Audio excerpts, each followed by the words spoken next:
Whole, well, that could be a little bit of a general term, right?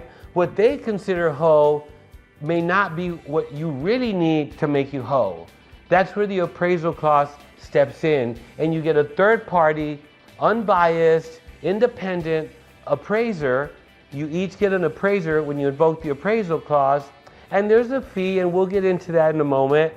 And those two appraisers, those two referees, if you will, they don't have a dog in the fight, right?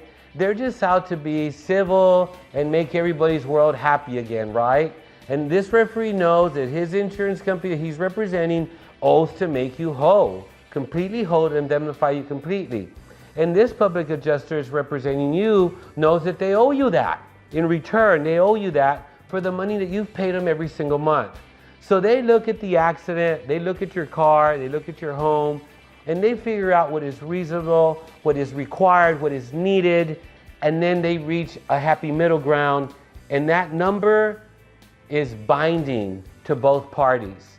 And let me tell you, that number, 99% of the time, 99.99% of the time, is hugely, by the majority, in favor of the consumer and the expert, because your expert knows what he's doing to a higher degree than the adjuster that's representing the insurance company in 99.99% of the cases. So stay tuned for the next episode. I've got more to share with you.